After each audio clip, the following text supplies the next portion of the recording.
Welcome to the Craftsman Online podcast. This is a weekly program focused on the relevant topics in Freemasonry and the various aspects of the craft. Any opinions, thoughts, or viewpoints shared during this program are that of the individual and do not reflect the official position of any Grand Lodge, appendant, or concordant body from which that member may hail. I'm your host, Brother Michael Arce, co-founder of CraftsmanOnline.com, with a big smile as we welcome back worshipful Brother Nicholas Broadway to the podcast. Welcome back, Brother Nicholas. Thank you, Michael, for inviting me again. Obviously, I didn't go down too badly last time, if you have me back. It went very well. For those that remember his last visit, Nicholas is the past master of Stonewall Lodge number 9137 and is also the publisher of the Square magazine, and joins us on this episode as we talk about the working tools of English Freemasonry. Universally, Freemasonry is built on a system of 3 degrees where in each section working tools are presented. However, there are some distinct differences in the working tools between American and English Freemasonry.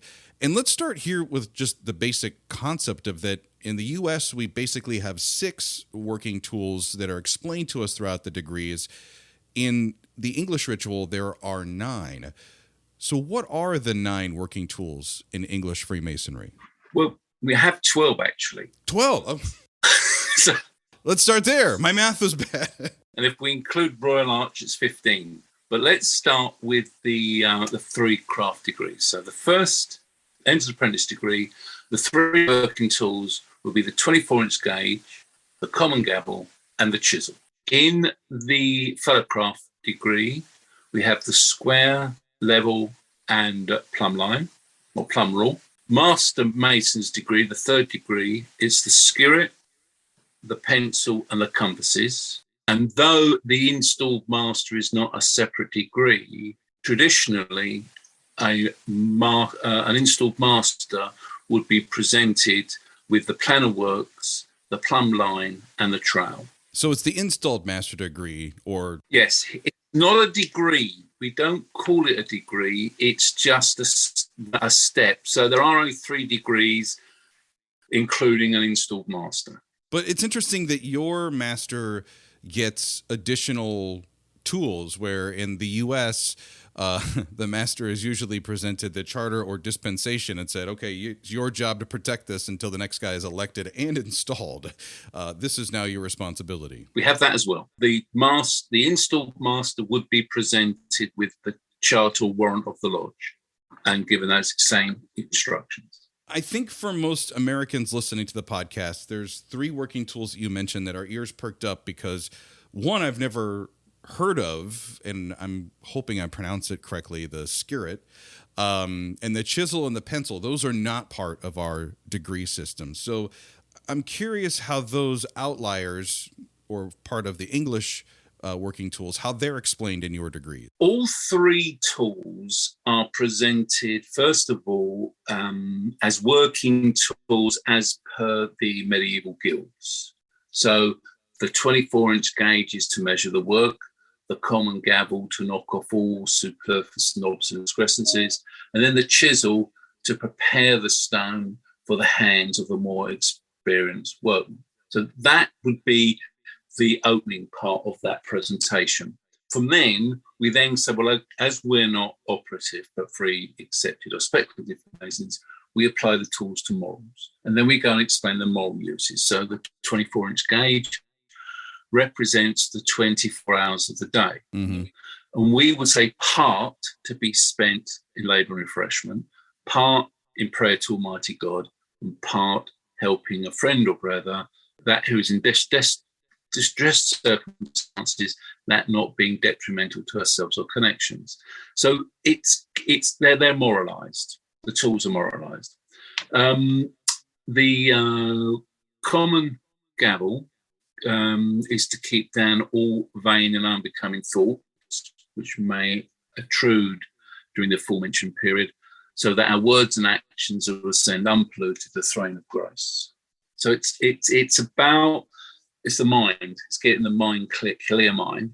And then the chisel points out the benefits of education for a well-organised society. That's how it's presented. In a recent series of articles, what I've endeavoured to do is expand on those morals and interpret it in a way of personal development skills that we could use in our everyday life. If we look at the 24-inch gauge, the 24 hours a day, it is true, all of us only have 24 hours a day. Nobody has any more, nobody has any less. And probably our most valuable and scarce commodity that any of us can have is time. So managing our time really effectively is probably the first and one of the most important steps Freemasons are taught. So you're taught you've got to do your labour and your refreshment and your rest, which is part of your commercial day. Part in prayer to Almighty God. Well, I might reinterpret that to meditation or personal time set aside for learning. It's your own personal time. And the third part, which I think is quite unusual for many management books, would be spend part of your time helping a friend or brother, help mentoring people. And I don't necessarily mean giving them money, but just giving them time. For a lot of people, a phone call at the right time, having a cup of coffee with somebody. If somebody asks for help, stop what you're doing and give them the time to explain. And being able to give some time up to other people is an integral part of what we should be practicing each day.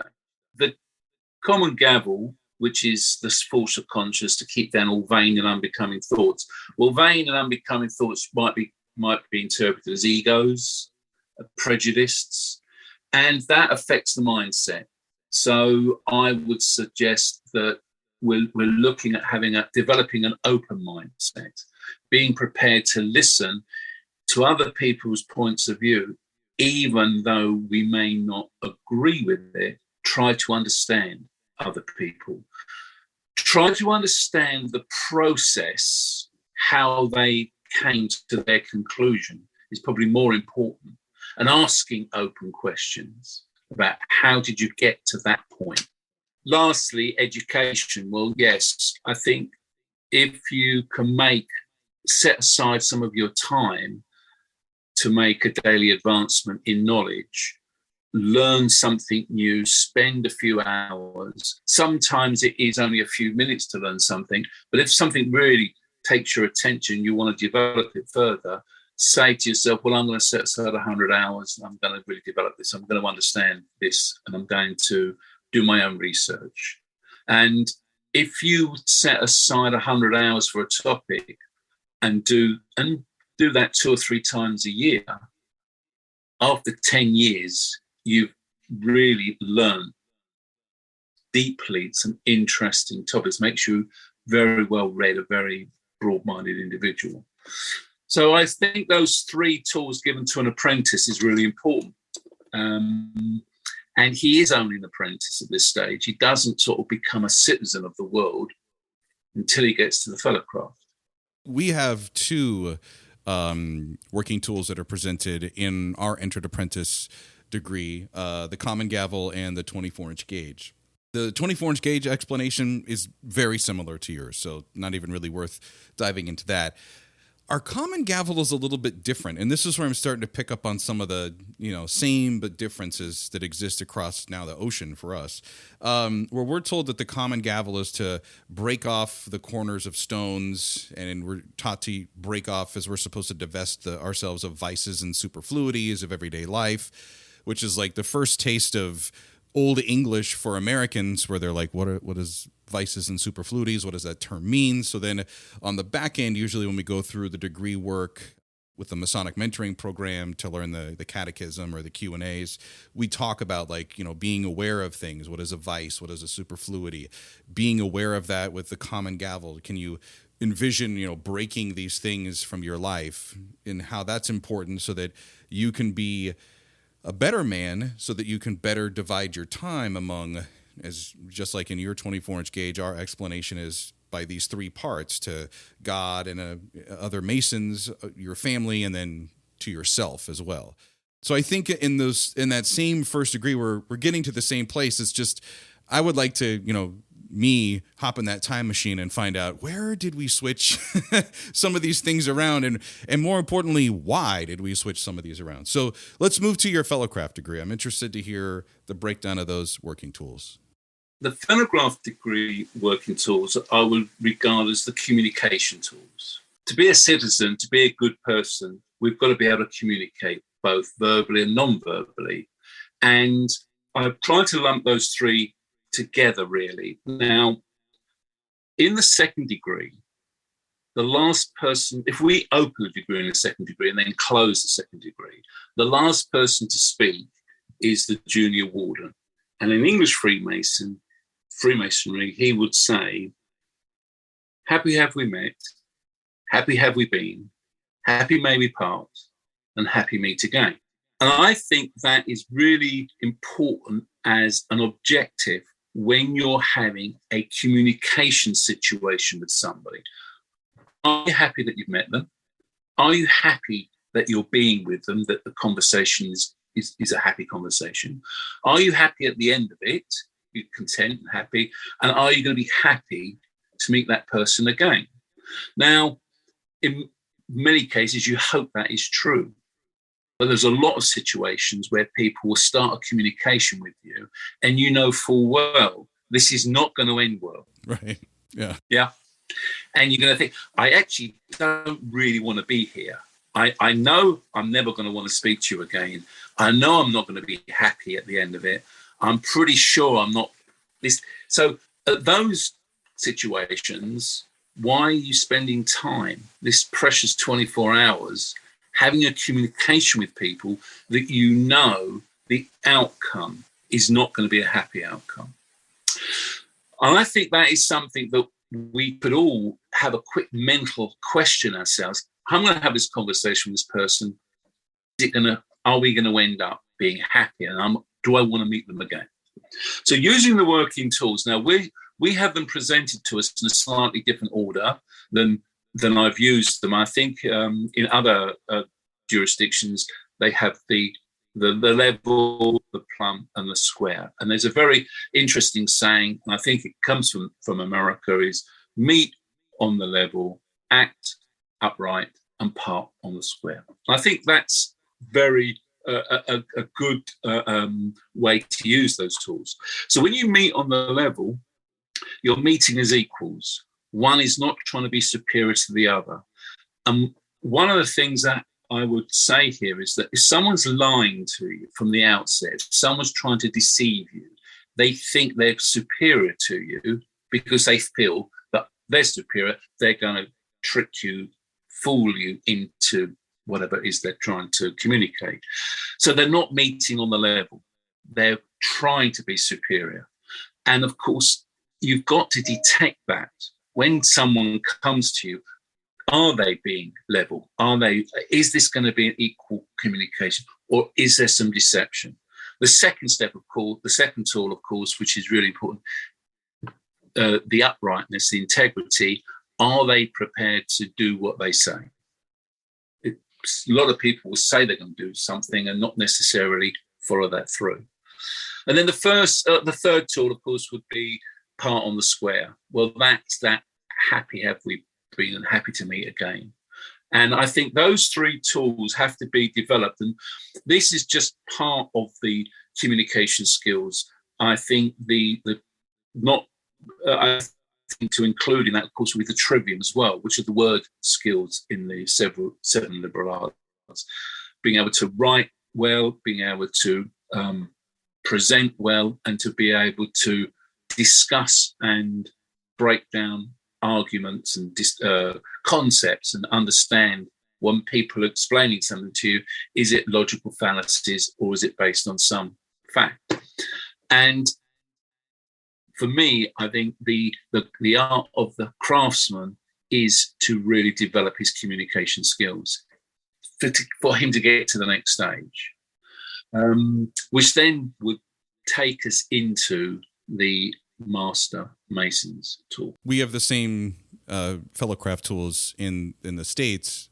Over the years, though, I've been researching the change in the ritual, as there was only one degree in Masonry, which would be the entered apprentice degree, and then because of the Grand Lodge era, the Fellowcraft degree was, basically rolled out for the intent of the Grand Lodge being able to confer this degree so that men could become a master of their lodge.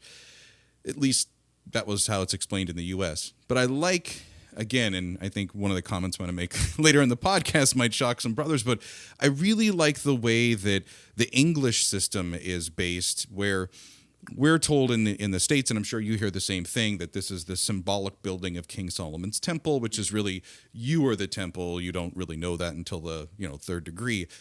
Yeah. In England, it seems like you really are focusing on improving yourself very quickly, where in the States, you're trying to figure out how this is all working.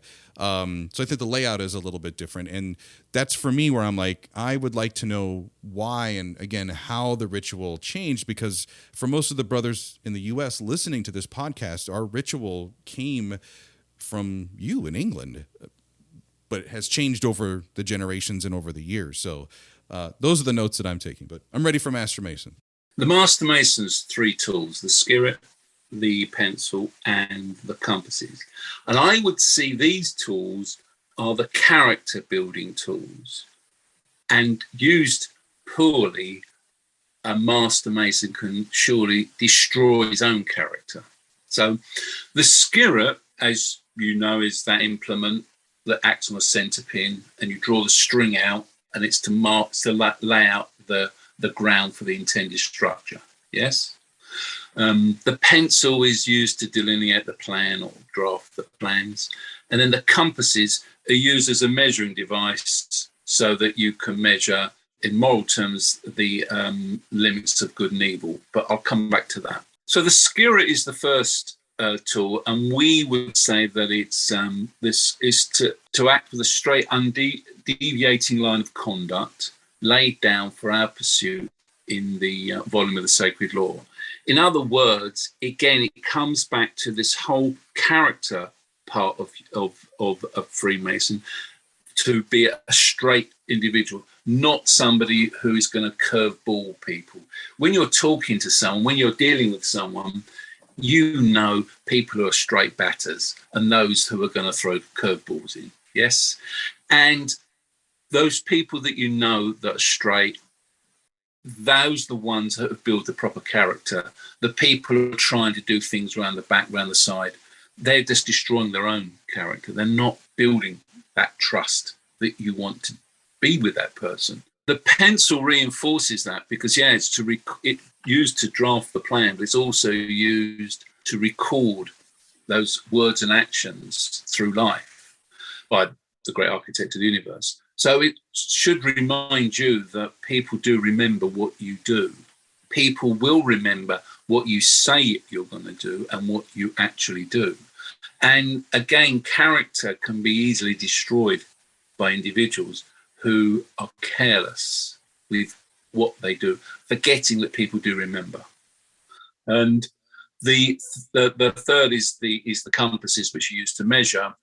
And to measure the limits of good and evil, and also to keep us in due bounds. Where I see that is, the obvious is, yes, there is a limit between what is good and what is evil, and you should remain in the, not undertake activities that would be regarded illegal or immoral or evil, but also to keep within the sort of bounds of your own expertise.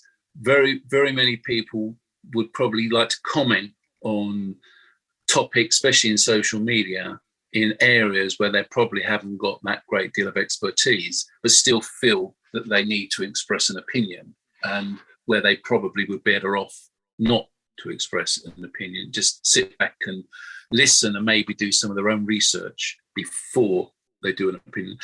And of course, it's so easy if you're listening to somebody who says something and you know something about that topic, and they make a very schoolboy error in their comment, you start to question that, and then you might start to question other things that they've said to you. And all of a sudden, an individual is destroying their own character very, very quickly by not understanding those three tools. Big difference from us right off the bat is you get to the Master Mason degree and it can be a bit disappointing by the time because, all of the degrees build upon each other. You're ready. Okay, here comes the working tools. And we're told, okay, so the working tools of Master Mason are all the working tools of Freemasonry, but especially, and I have a visual aid, the trowel. And they, usually it's not a little cheap letter opener one, but there's brothers that'll probably say, it was about this size. And, to spread the cement of brotherly love. That was the explanation of the trowel.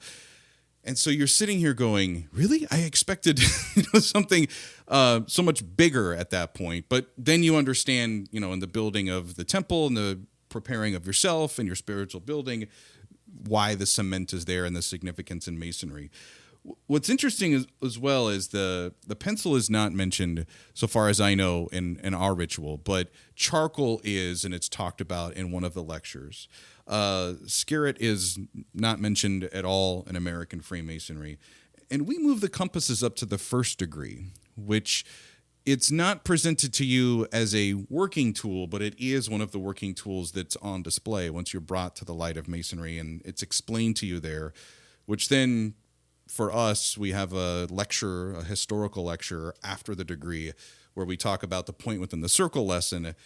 And if you can recall all of that from the hour that the whole process started, well, maybe you can make that connection. But it is something that one of those Easter eggs in Masonry that brothers sometime unlock over time.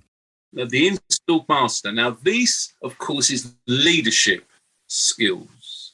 So, which is obviously very, very unique in Freemasonry, I think, that every member has an option, the ability to become the master of the lodge. There's not many organizations where every year a member gets the opportunity to lead. And I think it's, for some people, it's sort of undervalued, but I think it's probably, it's an amazing opportunity for people to have that ability to lead a group of men in a friendly environment, in a conducive environment.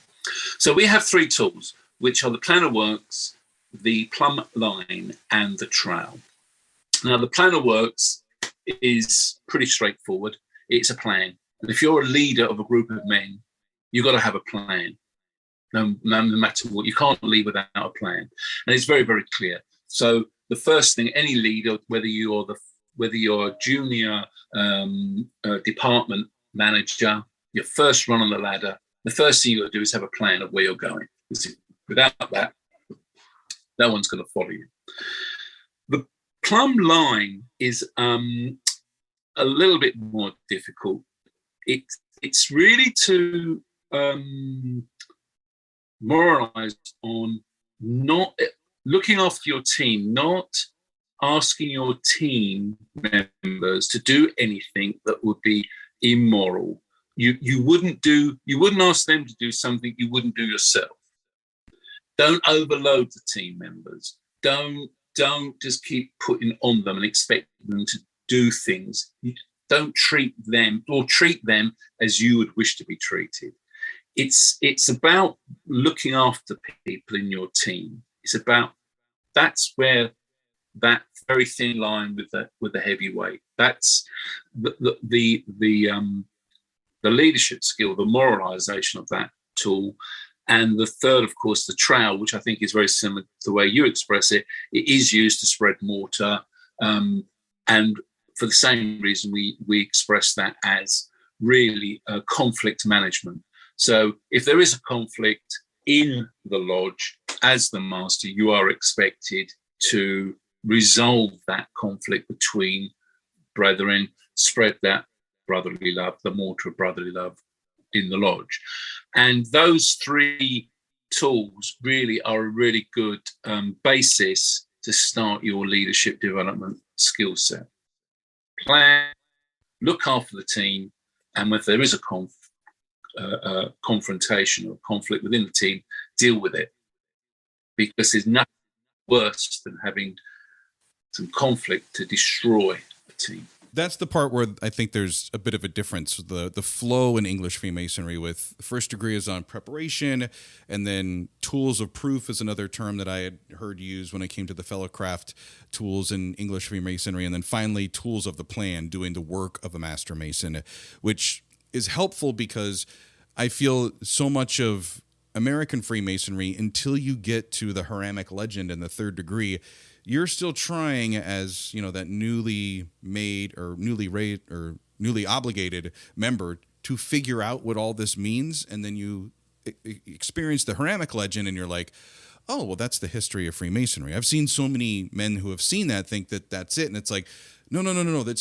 It's a story. It's an allegory. It's supposed to try to bring all of this together. And oh, okay. And then I think that's where there's some disconnect for brothers here on our side, where if you have the benefit of being a Master Mason and reading books and getting into the research for a few years, more of this makes sense, especially if you start performing the degrees and you learn the parts.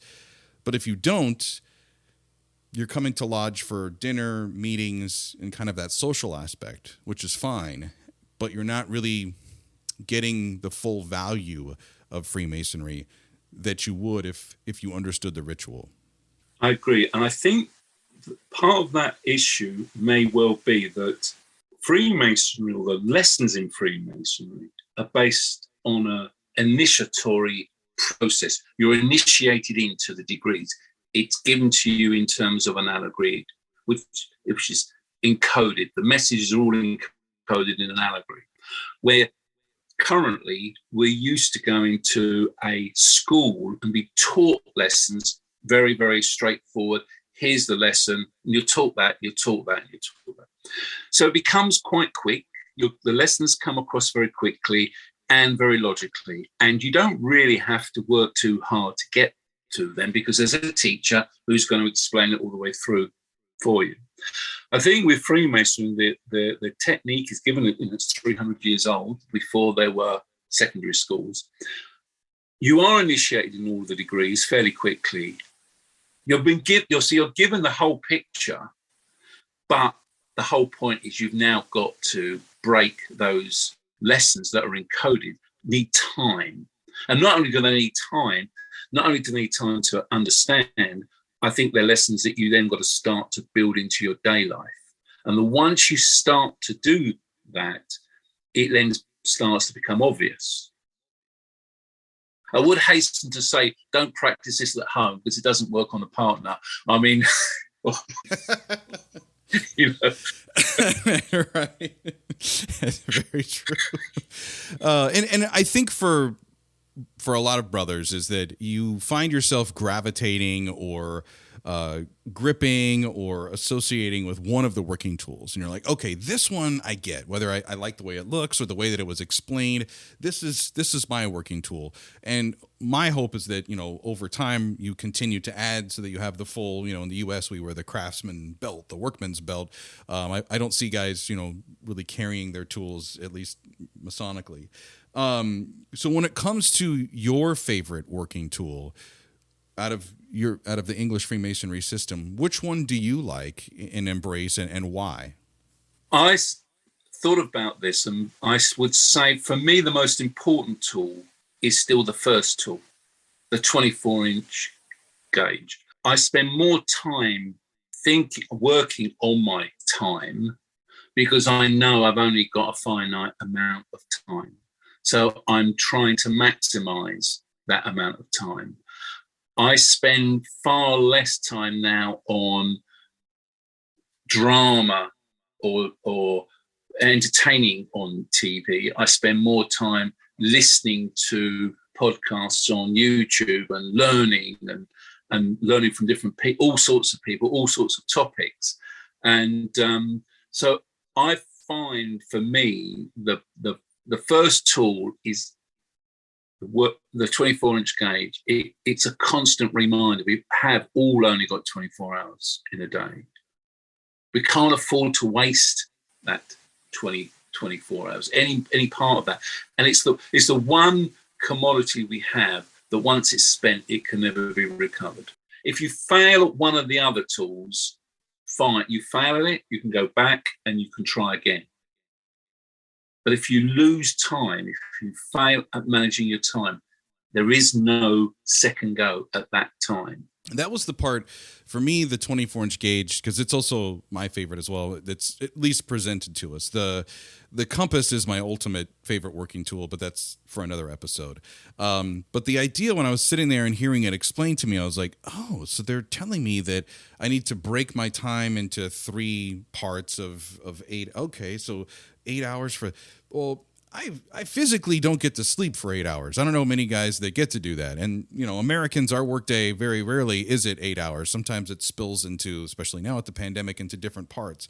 But echoing to the point that you made is I've not heard anybody else say this, which is sometimes the time to a brother isn't just going to lodge meeting or reading your Bible every night. That's not what the intent is.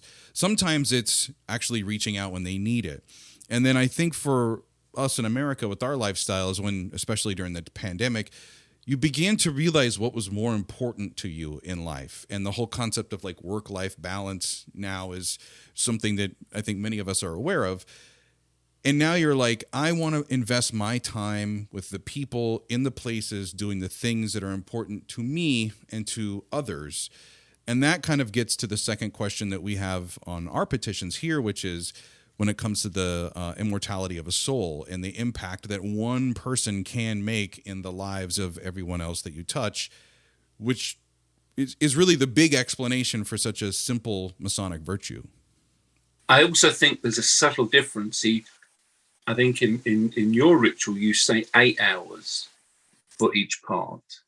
Well, we don't give a time limit. We just say part. Obviously, I go to work, I do work 8 hours a day. Well, I've got to drive to work and rest. I have whatever rest. So, yeah, rest and labor and refreshment take up more than 8 hours. They're the biggest proportion. But I think, again, it's not meant to be taken literal. It's meant to be an allegory. And it's trying to reinforce that, yes, you've got to do the commercial stuff. You have to provide. But you also need to spend time for yourself, to meditate, to learn, that processing. There is an expression, I don't know if you come across this, 3 S's: stillness, silence, and solitude. You just need to turn the brain off sometimes. And not forgetting, helping others is part of your own development. And I always, there's the film, the film with Kevin